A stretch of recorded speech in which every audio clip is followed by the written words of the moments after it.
말씀 에베소서 2장 11절에서 18절 말씀 같이 일어나셔서 교독하시겠습니다. 에베소서 2장 11절에서 18절 말씀을 같이 교독하겠습니다.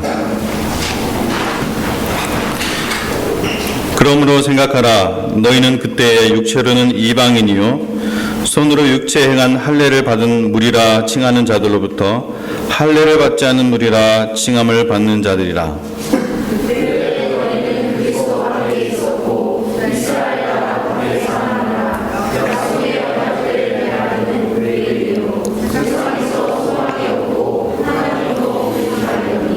이제는 전에 멀리 있던 너희가 그리스도 예수 안에서 그리스도의 피로 가까워졌느니라.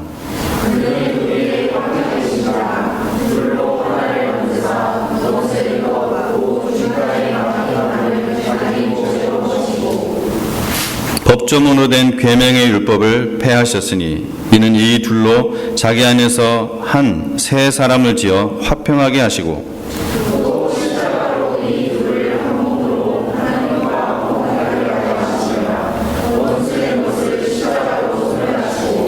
또 오셔서 먼 데 있는 너희에게 평안을 전하시고 가까운 데 있는 자들에게 평안을 전하셨으니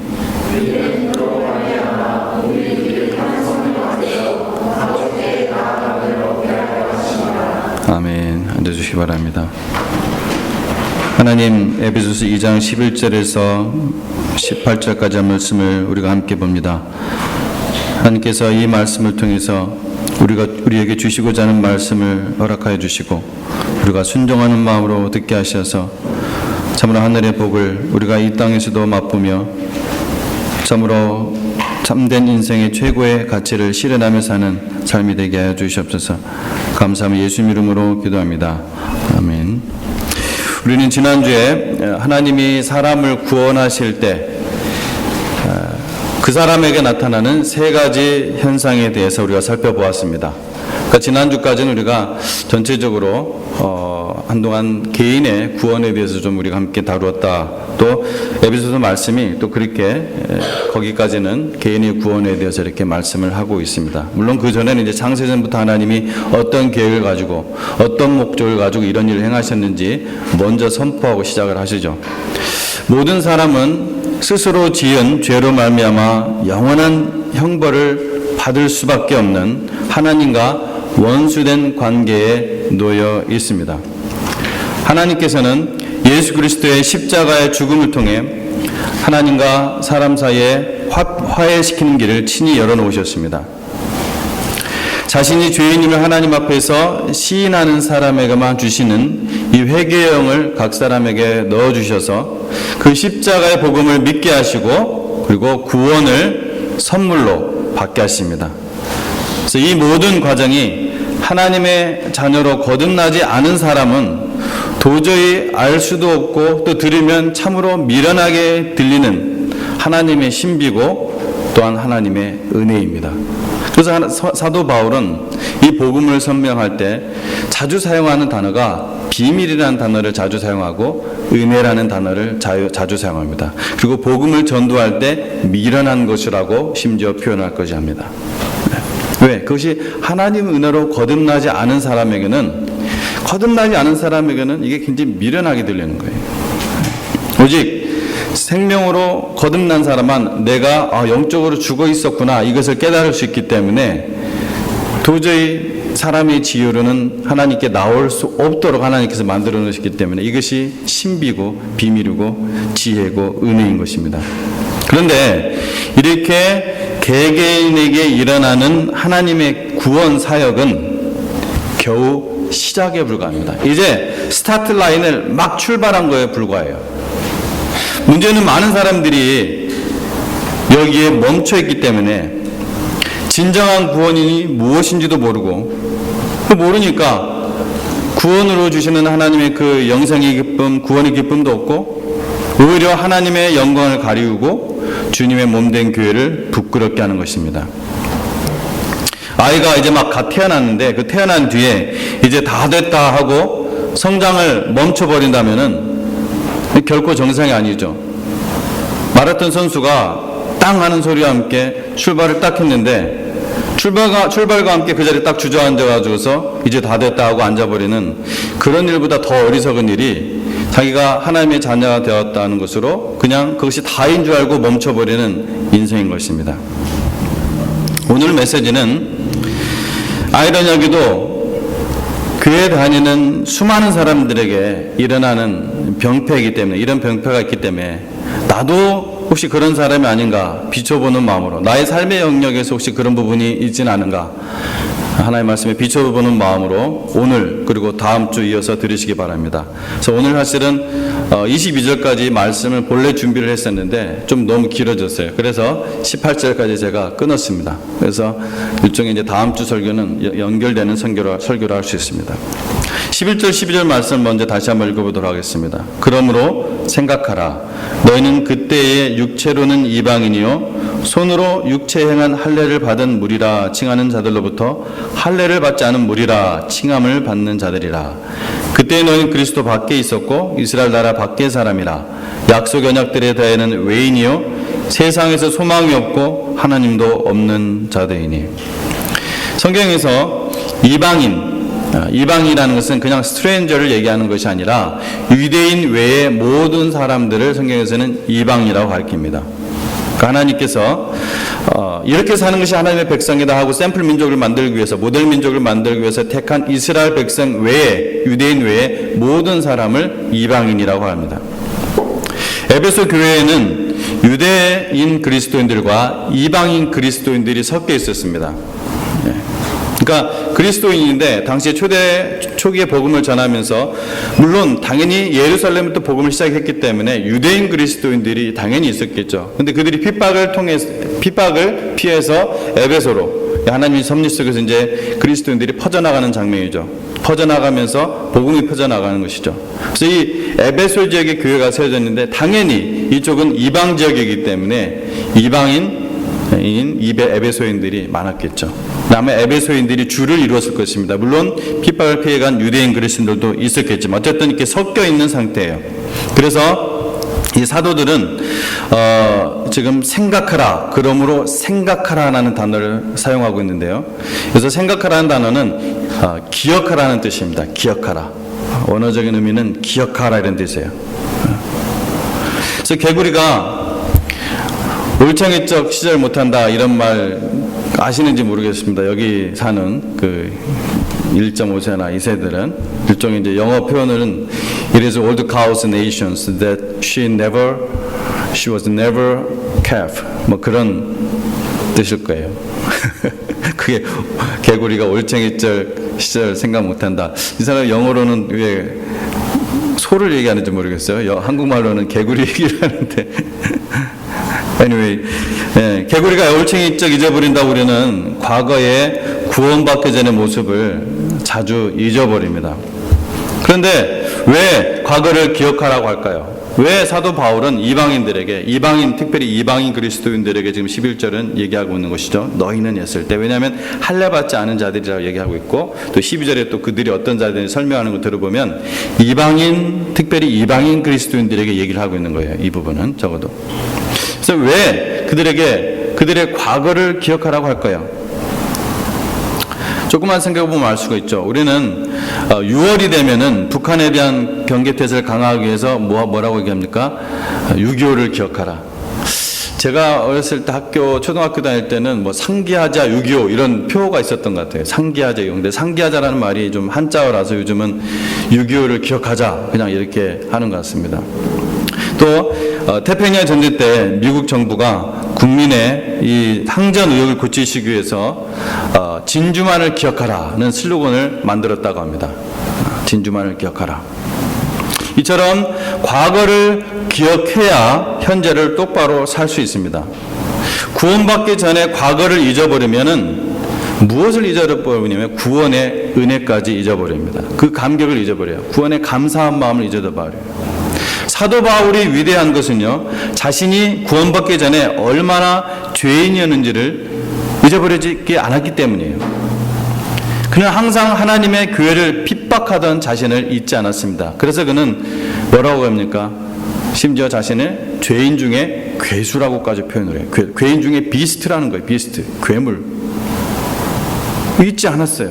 그게 성경에 기록되어 있죠. 디모데전서 1장 5절 말씀에. 또 다윗이 위대한 것은 자신의 과거 양측에 그 양똥을 치던 그런 목동이었던 것을 잊지 않았기 때문입니다. 우리가 과거의 모습을 잊지 않을 때 아무리 충성해도 자기의 의에 빠지지 않을 수 있습니다. 겸손할 수 있습니다.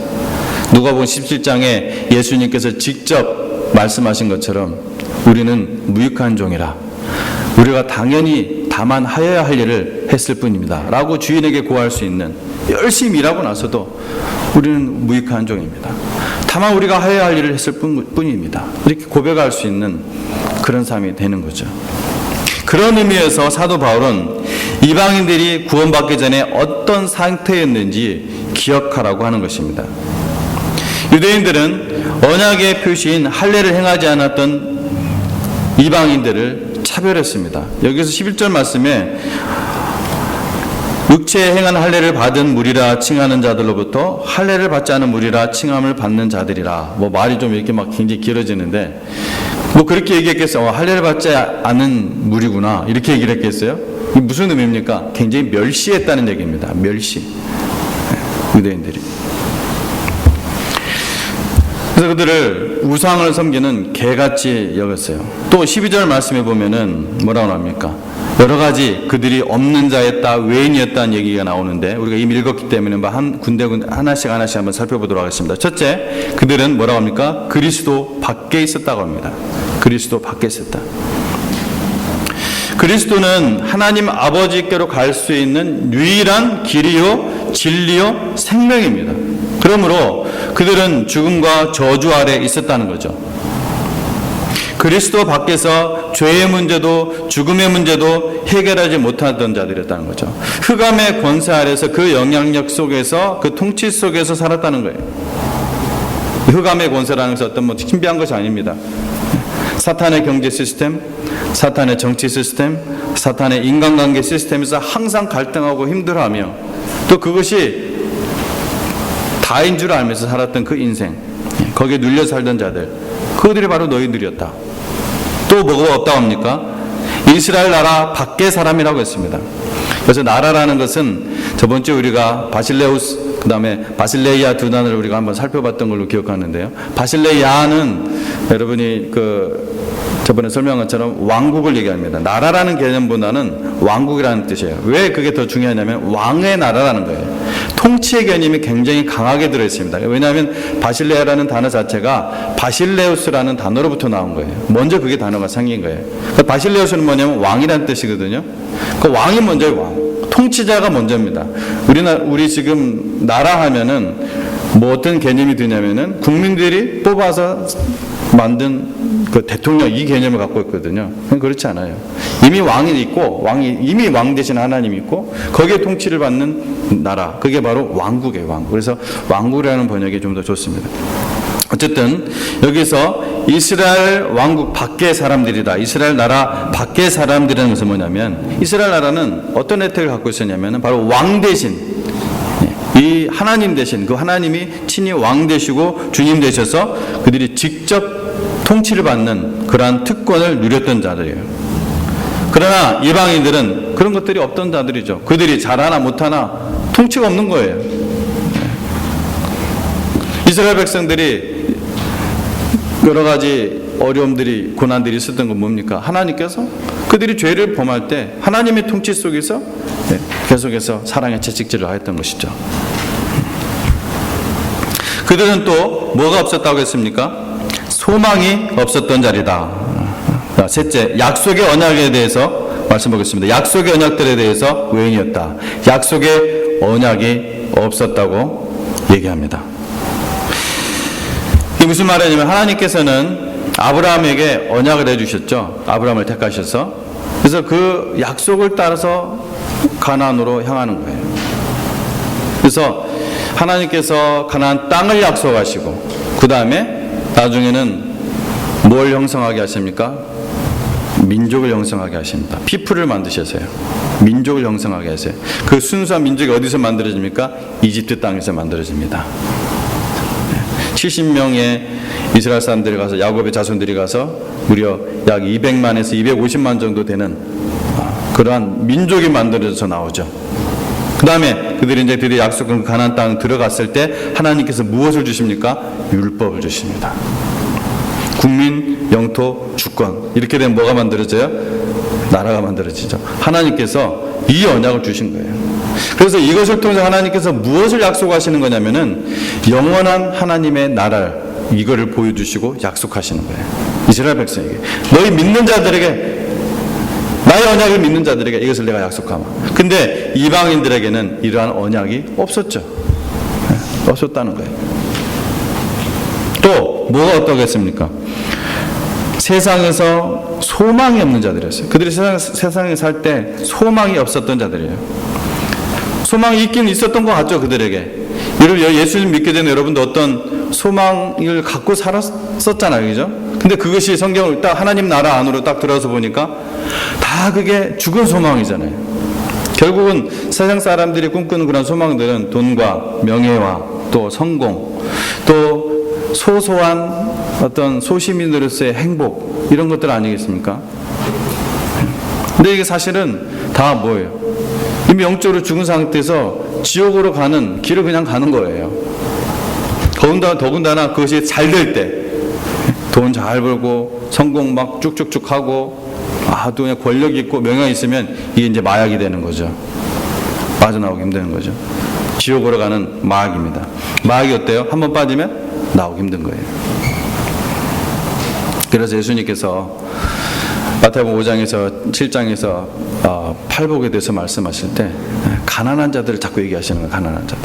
가난한 자들의 복이 있다. 적어도 그런 마약에 빠지지 않아 있거든요. 또 그들에게 뭐가 없었다고 했습니까? 하나님도 없는 자이더니. 하나님도 없는 자이더니. 하나님은 창조주요 또 생명의 근원입니다. 사람은 하나님과 연결되었을 때 비로소 자기의 영원한 가치가 빛나는 거예요. 마치 여러분 여기 있는 전등이 전기하고 연결이 돼 있을 때, 스위치를 딱 전기하고 연결돼 있을 때 빛나잖아요. 마찬가지예요. 우리의 인생이 정말 가치 있는 인생이 되는 유일한 길은, 첫 번째 길이자 유일한 길은 바로 우리가 하나님과 연결되어 있을 때예요. 하나님과 연결되어 있을 때. 여러분 그런 인생이십니까? 바로 이방인들은 하나님을 없는 자들이었어요. 그냥 열심히 땀 흘려 일하다가 영원한 지옥불로 달려가는 자들이었다는 거예요. 너희 그거 기억하라는 거예요. 지금 사도 바울이. 너는 원래 그런 자들이었다. 바로 저와 여러분이 여기에 속한 이방인들이었다는 것을 기억하시기 바랍니다. 기억하십시오. 왜요? 우리가 그러한 것을 기억할 때 우리가 얼마나 큰 하나님의 은혜를 입으며 지금 살아가고 있는지, 하나님 나라에 우리가 충성을 다할 때도 저는 무익한 종입니다. 감사합니다, 하나님. 이러한 겸손한 마음으로 살 수 있는 그러한 근본이 생기는 것입니다. 자, 13절 말씀 이어서 보도록 하겠습니다. 자, 이제는 전에 멀리 있던 너희가 그리스도 예수 안에서 그리스도의 피로 가까워졌느니라. 여기서 이제는 앞에 사실은 이게 이제 대라는 헬라어인데 이제는 but이라는 단어가 같이 있는 것이 좀 더 좋은 번역입니다. 그러나 이제는 이런 뜻이에요. 그래서 대부분의 영어 성경은 but이 들어가 있어요. 그러나 이제는 이랬었는데, 그러나 이제는 전에 멀리 있던 너희가 그리스도 예수 안에서 그리스도의 피로 가까워졌느니라. 여러분 질문하겠습니다. 여러분 성경을 에베소서를 처음 읽은 분들도 있겠지만 대부분 에베소서를 여러 번 읽으셨을 텐데, 여기서 예수 안에서 그리스도의 피로 가까워졌다고 했어요. 예수 안에서 그리스도의 피로 가까워진 사이는 누구입니까? 누구와 누구예요? 누굽니까? 하나님과 사람 사이입니까? 아니면 사람과 사람 사이입니까? 여기서 말하는 바로 사람과 사람 사이입니다. 하나님과 사람 사이가 아니에요. 그것은 아까 얘기한 대로 저번 주까지 얘기했던 에베소서 2장 10절까지 이야기예요. 그 이후로는 지금 얘기하고 있는 것은 사람과 사람 사이를 얘기하고 있는 거예요, 지금. 그래서 우리가 여기서 기억을 해야 돼요. 그래서 처음에 제가 시작할 때 여러분 잘 이것을 보라고 했습니다. 그리스도 예수 안에 있는 그 이방인들은 이제 더 이상 외인이 아니라는 거예요. 그들은 예수 그리스도의 피, 즉 예수 그리스도께서 이루신 십자가의 복음을 믿음으로 서로 가까운 관계가, 아주 뒤로 가면 뭐라고 하냐면 그 정도가 아니라 하나가 되었다고.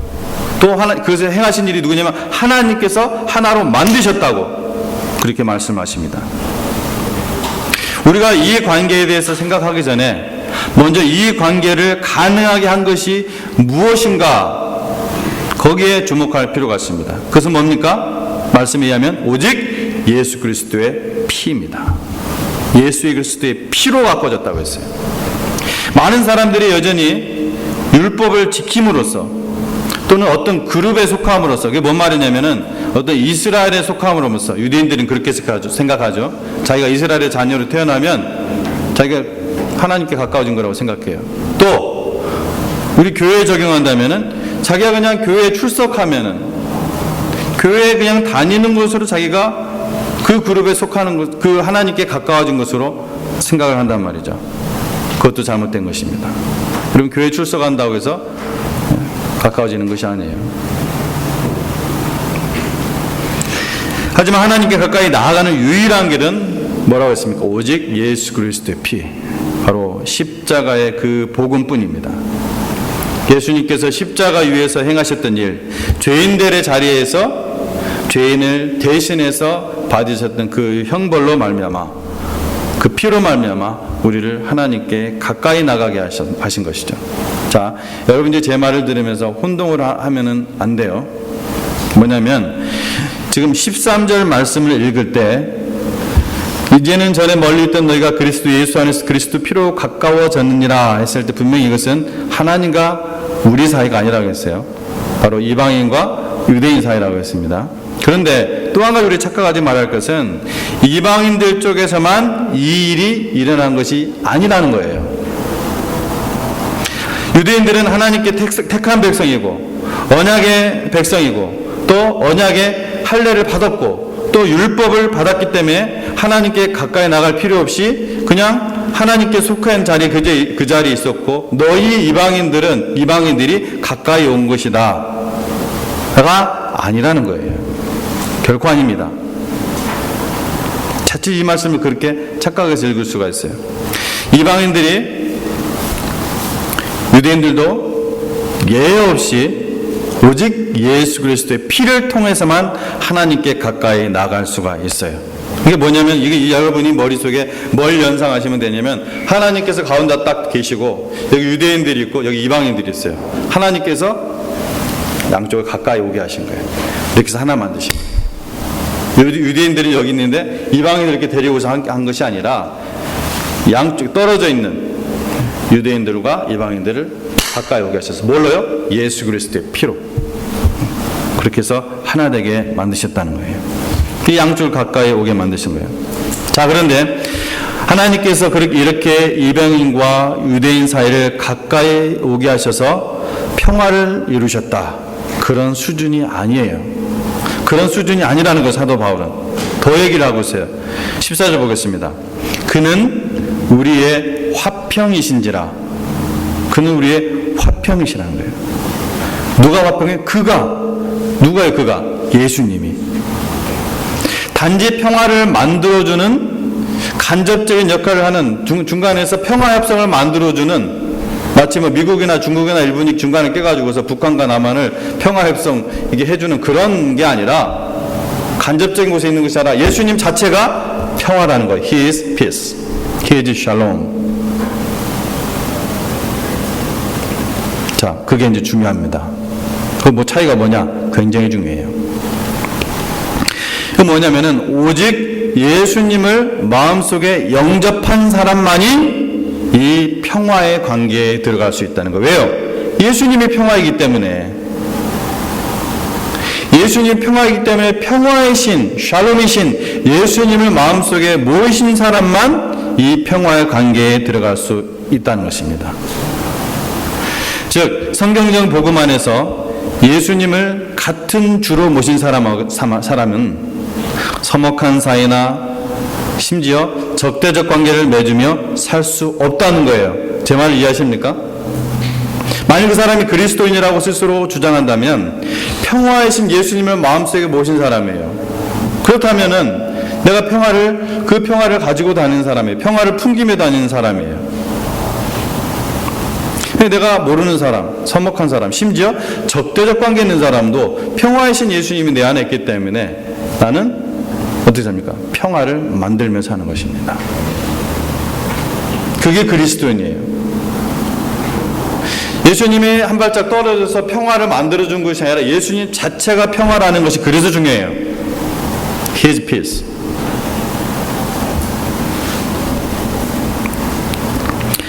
다음 시간에 우리 교회에 대해서 본격적으로 살펴볼 때 이 부분이 매우 중요합니다. 예수님 믿기 전에 다양한 배경과 다양한 성격을 가진 사람들이 주님의 몸인 한 교회를 이룰 때 필수적인 요소입니다. 평화의 신 예수님 모신 사람은 날마다 자기 십자가를 들 때, 즉 날마다 예수님 십자가에 나의 옛사람이 죽은 것을 고백하는 삶을 살 때 비로소 이 평화를 누리고 만들어 나갈 수가 있습니다. 우리의 옛사람은 여러분 잘난 것 같지만 굉장히 셀피시해요. 결정적인 순간은 결국 자기 유리한 쪽으로 하거든요. 우리가 이것을 십자가에 못 박지 않으면은, 그래서 예수님께서 누구든지 나를 따라오거든 날마다 뭘 지고요? 자기의 십자가를 지고, 날마다 옛사람을 십자가에 못 박지 않으면은 결코 이 삶을 살 수가 없습니다. 결코 이 샬롬을 누리며 이루며 살 수가 없습니다. 그게 바로 예수님 자체가 평화라는 것이 중요한 의미를 갖고 있다는 거예요.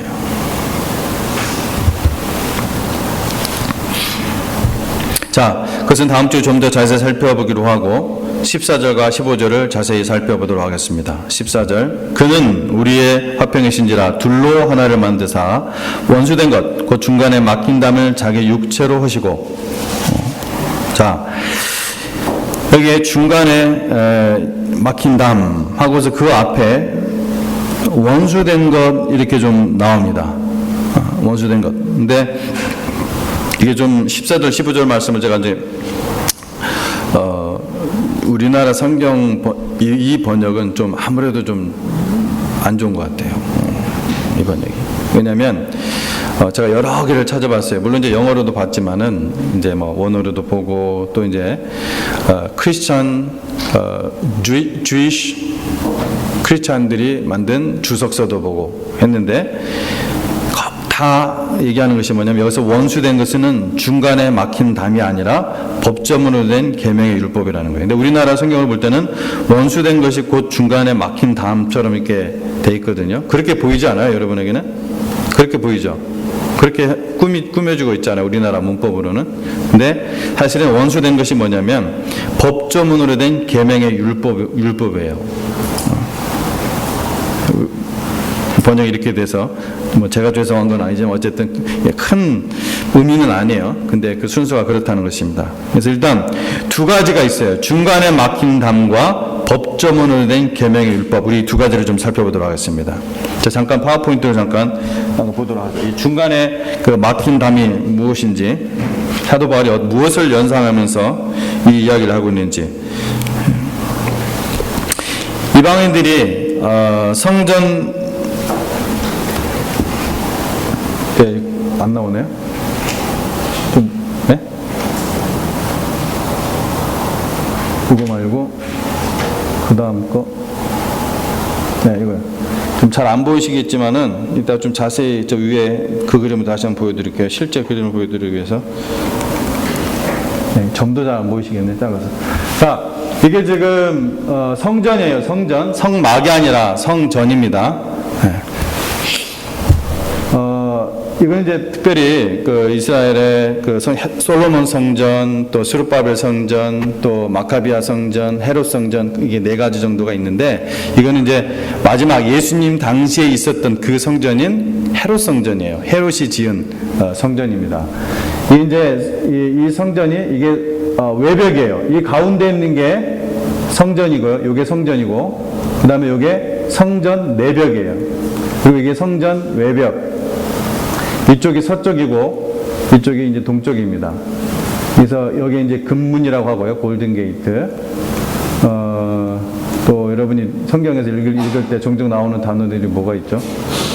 여기 이제 이게 솔로몬 행각이에요. 이게 동쪽에 이렇게 여기서부터 만들어진 이게 요 아래 이렇게 돼 있어요. 사람들이 여기 지금 기둥이 있는데 이 아래서 이야기할 수 있는 그런데요. 여기 그늘이 만들어져 있습니다. 이게 솔로몬 행각이고, 그 다음에 여기 이제 여기 좀 잘 큰 글씨로 이렇게 툭 튀어나오는데 소렉으로 되어 있습니다. 소렉. 여기 또 다른 여러분 잘 안 보이지만은 작은 담이 또 이렇게 있어요. 듬성듬성 이렇게 입구가 만들어져 있고, 어느 정도 높이냐면 우리 어깨 정도보다 약간 낮은 높이, 이제 좀 낮죠. 근데 여기 있는 성전 외벽이나 내벽은 굉장히 높아요. 그래서 도저히 안을 볼 수가 없습니다. 그래서 사람 키의 몇 배가 되기 때문에. 자, 그럼 여기 지금 막힌 담, 중간에 막힌 담을 우리가 설명하기 위해서 지금 이걸 보는 거예요, 먼저. 자, 그러면 여기에 지금 여인의 뜰이라고 있습니다. 여인의 뜰. 요게 여인의 뜰이에요. 여인들이 성전까지 갈 수 있는 가장 farthest way, 그 포인트가 어디냐면 여기에요. 가장 막 가까이 갈 수 있는 여기. 그리고 여기인데, 그러면 이방인의 뜰이라고 따로 있습니다. 이방인들은 결코 이 안에 들어갈 수가 없어요. 결코 성전 안에 이방인들은 들어갈 수가 없습니다. 그래서 이게 뭐냐면 소렉인데, 이 소렉 안으로도 못 들어가요. 소렉 안으로도. 이 성전 내벽의 내벽과 성전 외벽 사이에 소렉이라는 게 얕은 벽 아까 있다고 했죠. 어깨 높이 정도 되는 거. 여기도 못 들어가요. 여기까지밖에 못 들어갑니다. 이방인은. 그리고 유대인들 가운데서도 뭐 시체를 봤다든지 만졌다든지 부정한 사람들은 이 안으로 못 들어가요. 반드시 정결의 의식을 거친 다음에 들어갈 수가 있습니다. 어쨌든 정결의 의식을 하든 못하든 안 하든 이방인은 무조건 여기까지밖에 못 갑니다. 그러니까 여기 엄청나게 큰 높은 벽이 있고 또 여기 또 작은 벽이 있는 거예요. 중간에 막힌 담 얘기하는 거, 이 얘기하는 거예요, 지금. 이 중간에 막힌 담을 허셨다고 누가요? 예수께서. 그의 육체로, 그의 죽음으로. 지금 사도 바울은 왜 여러분 최초로 좀 고소를 받아서 감옥에 왜 갇혔냐면, 로마 감옥에 있잖아요. 그것이 이제 사도행전 21장 보면 여러분 나와요. 드로비무라는 에베소 사람을 성전에 데리고 들어갔다고 고소를 한 거예요, 유대인이. 뭔 말입니까? 절대로 이방인은, 에베소에 있는 이방인이잖아요. 이방인은 절대로 성전 안에 못 들어가요. 그런데 이방인인 드로비무를 성전 안으로 데리고 들어갔다. 이렇게 고소를 한 거예요. 그래서 이게 처음에 이게 이제 고소가 시작돼서 잡히기 시작한 거예요. 지금 사도 바울은 그걸 생각하고 있는 거겠죠. 근데 사실은 그건 오해였죠. 드로비무하고 그냥 같이 다닌 것을 보고서 성전 안에까지 데리고 들어간 줄로 착각을 했든지 아니면 모함을 해서 어떻게든지 잡아 넣으려고 유대인이 고사를 한 거죠. 어쨌든 지금 사도 바울은 이 이야기를 쓰면서 아마 그 생각도 했을 거예요. 그것으로 말미암아 지금 잡혀 들어온 거거든요. 잘못된 고소로 말미암아. 그리고 지금 유대인과 이방인 사이에 도저히 들어갈 수 없는, 하나님 성전에 들어갈 수 없는, 하나님이 계신 곳이라고 믿었던 그곳에 갈 수 없는 이 막힌 담이 있었는데, 이 중간에 막힌 담을 허셨다는 거예요. 예수님께서 거의 십자가 위에서 죽으심으로. 그래서 누가 누구를 만나게 하셨다는 거예요? 하나 되게 하셨다는 거예요? 가까이 하겠다는 거예요? 이방인과 유대인의 그 차이를 완전히 엿무셨다는 거예요. 자, 그러면은 여기서는 이제 이거와 함께 우리가 한번 기억해 보면 좋은 것은 뭐냐면, 하나님과 우리 사이에 막혀있던 것이 이제 누구나 하나님께 나아갈 수 있도록 하게 한 그 일은 뭐였습니까? 막혀있던 그것을 뭐였죠? 지금 사람과 사람 사이를 가깝게 한 것은 지금 중간에 막힌 담, 이 지금 성전 내벽 얘기하는 거고요. 그 다음에 하나님과 사람 사이에 갈 수가 없었어요. 갈 수 없는 곳이 있어요. 도저히. 어디였습니까? 지성소는 들어갈 수가 없었어요. 대제사장만 들어갈 수가 있었습니다. 1년에 한 번. 근데 하나님과 사람 사이 누구나 하나님께 나아가게 했다고 히브리서 말씀이 분명히 얘기를 하고 있는데, 성경 사도 서신서들 곳곳에 나오는데, 이것이 완전히 허물어진 때가 언제였습니까? 그것이 바로 예수님께서 십자가에서 못 박혀 돌아가셔서 다 이뤘다 하셨을 때, 그때예요. 여러분 마태복음 21장을 보면은 예수님이 십자가에서 죽으실 때 어떤 현상이 일어나냐면은 여러 가지 현상인데 그 중에 중요한 것이 성전 휘장이 위에서부터 아래로 쫙 찢어졌다고 나옵니다. 그 성전 휘장은 뭐예요? 바로 성소와 지성소를 가로막고 있었던 그 휘장이에요. 이 휘장이 찢어짐으로 말미암아 사람이 이제 누구나 하나님께 나아갈 수 있도록 예수 그리스도의 십자가의 죽음으로 말미암아 누구나 예수 그리스도를 믿는 자들은 하나님께 직접 나아갈 수 있는 길을 열어놓으신 거예요. 자, 우리가 두 가지를 보는 거예요. 자, 예수님께서 마태복음 22장에서 가장 큰 계명이 뭐냐고 예수님에게 태클 걸기 위해서 물었던 그 바리새인에게 뭐라고 합니까? 딱 두 가지예요.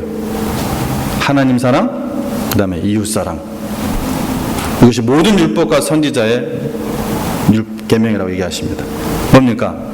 그리스도인이라는 것은 먼저 하나님과 사이가 예수 그리스도의 그 죽음으로 말미암아 가까워지는 것이고 또 반드시 동시에 일어나는 현상이 뭐냐면은 그 출발과 함께 사람과 사람 사이예요. 사람과 사람 사이. 이것이 왜 일어나야 되느냐? 이것이 왜 일어나야 되느냐? 그것을 우리가 지금 보고 있는 거예요. 왜 일어나야 되느냐? 반드시 일어나야 됩니다. 아, 나는 그냥 하나님과 가까워지기만 하면 돼요. 됐습니다. 주일날 나와서 그냥 가볍게 인사만 하고 딱 그냥 얼른 집으로 돌아가 버리는, 그것은 결코 거듭난 자의 삶이 아니라는 거예요. 결코. 자, 계속해서 보도록 하겠습니다. 그 다음에 그래서 이 주님의 주권은 그 어떤 벽보다 위대합니다. 만일 여러분이 복음의 본질 문제가 아닌 다른 문제, 즉 정치적인 이유, 경제적인 이유, 혹은 성격적인 차이로 어떤 사람과 담을 쌓고 살아간다면 그 사람과 평화를 이루며 살아가지 않고 내가 평화를 만들며 살아가는 그런 적극적인 삶을 살지 않는다면 여러분 주님의 통치를 받고 있는 삶이 아니에요. 여러분 예수님은 Lord, my Lord, 내 주님, 주인님, my Master 라고 부른다면은 그분의 통치를 받는다는 거거든요. 근데 그 통치를 받는다는 것은 복음의 본질 문제가 아닌 다른 문제, 정치적인 성향, 경제적인 어떤 상황, 시츄에이션, 성격적인 차이, 여러 가지 이유가 있을 거 아니에요. 그거는 것으로 어떤 사람과 담을 쌓고 살아간다면 주님의 통치를 받는 삶이 결코 아닙니다. 빨리 회개해야 돼요. 두 번째, 법조문으로 된 계명의 율법을 배웠다고 합니다. 법조문으로 된 계명의 율법. 이건 뭐냐면은 절기, 여러분 아시죠? 절기, 유대인들의 절기, 유월절, 또 초실절, 맥추절, 이런 절기 있잖아요. 초막절, 이런 절기 혹은 음식 문제. 유대인들은 뭐 안 먹어요? 돼지고기, 이런 거 안 먹잖아요, 그죠? 또 뭐 안 먹죠? 장어, 비늘이 없는 거 먹으면 안 되니까 장어도 안 먹고 조개도 안 먹어요. 조개도. 또 뭐가 있습니까? 제사, 동물의 제사 드리는 거 있잖아요. 소, 양 이런 거. 그리고 거기에 관련된 의식들, 씻는 의식 되게 많잖아요. 그래서 예수님 제자들도 바리새인들한테 여러 번 지적받았잖아요. 왜 당신 제자들은 씻지 않고 먹습니까? 이런 얘기 많이 들었잖아요. 유대인들은 이런 것들을 지키지 않는 이방인들을 개와 돼지같이 여겼어요. 정말 개, 돼지라고 생각했어요. 근데 예수께서 율법의 모든 의를 완벽하게 이루셨기 때문에 그 완전한 의를 이루신 예수님을 모신 자들은, 또 예수 안에 있는 자들은 더 이상 그런 외형적인 율법을 지킬 필요가 없다는 거예요. 물론 여기서 외형적인 것들을 말하는 것이지 율법의 정신, 즉 예수님께서 마태복음 23장 20절에서 지켜야 한다고 친히 말씀하신 정의와 긍휼과 믿음을 폐했다는 것은 결코 아닙니다. 그것은 행하라고 해서 마태복음 23절에 그것이 율법의 정신이에요.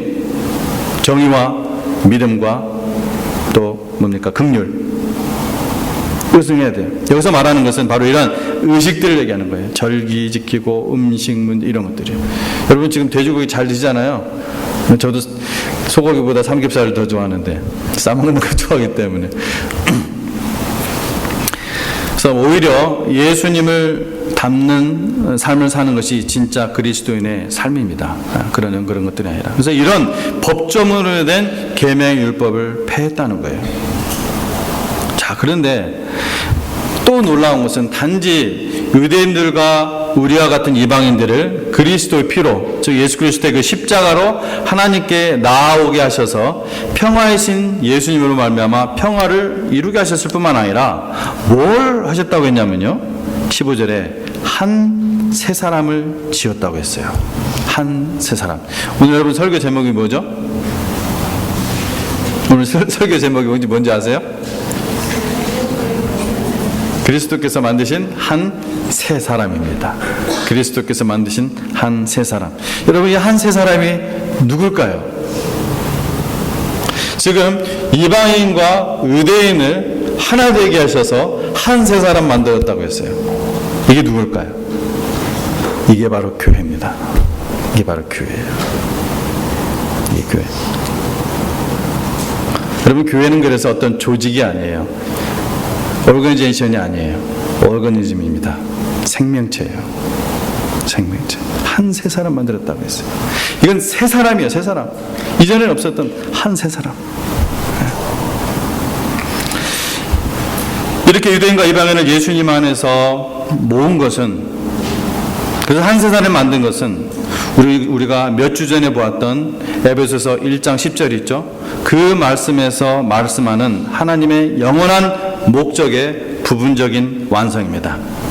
이 번역이 역시 지금 우리 개역 성경이나 또 전주 성경도 심지어 번역이 안 좋아요. 그래서 좀 더 좋은 원문에 가까운 번역, 가장 좋은 게 찾아보니까 할 수 없이 제가 좀 이 번역은 안 좋아하는데 이게 좋은 번역이 뭐냐? 한글 킹제임스예요. 킹제임스 번역 한글로 된 것도 킹제임스 함정역과 한글 킹제임스가 있는데 두 가지가 있는데, 저는 킹제임스 흠정역을 주로 이제 보려고 애를 써요. 왜냐하면 어떤 이유가 있어요. 근데 이 한글 킹제임스가 가장 좋습니다. 한글 킹제임스, 킹제임스 흠정 말고 한글 킹제임스. 이 부분에 있어서는 적어도 제가 읽어드릴게요. 이는 때가 짠 경륜에서, 여러분이 가지고 있는 1장 10절 말씀, 에베소 1장 10절 말씀과 좀 비교해서 들어보세요. 어떻게 다른지. 1장 10절. 이는 때가 찬 경륜 안에서 하늘에 있는 것들이나 땅에 있는 것들이나 자신 안에 있는 것들까지도 만물을 그리스도 안에서 하나로 함께 모으려는 것이라. 뭐 한 번에 들어서 다 캐치할 수는 없겠지만 중요한 건 이거예요. 때가 찬 경륜이 되어서 무엇을 모으냐면 하늘에 있는 것들, 땅에 있는 것들, 심지어 그 다음에 누구까지? 자신 안에, 그리스도 안에, 예수님 안에 있는 것들까지도 만물을 그리스도 안에서 하나로 함께 모으려는 것이라. 여러분, 에베소 1장 10절 말씀은 여러분 성경을 많이 보시면 알겠지만 이 엄청난 말씀이거든요, 사실은. 하나님께서는 만물을 예수 그리스도 안으로 모으시는 이 궁극적인 목적의 서막으로 유대인과 이방인을 모아서 한 세 사람 만든 거예요. 교회를 만드셔서 교회로 하나 되게 하시는 이 방법을 사용하시는 거예요. 이 궁극적인 하늘에 있는 것들, 땅에 있는 것 다 얘기하는 거거든요. 이 모든 것들을 얘기하는 거예요. 이 모든 것들을 바로 그리스도의 발 아래, 하나님의 그리스도의 통치 아래 모으게 하는 것이 궁극적인 목적으로 이제 가는 건데, 그것을 무엇으로 서막을 딱 보여주냐면은 교회를 만드셔서 딱 보여주는 거예요. 교회.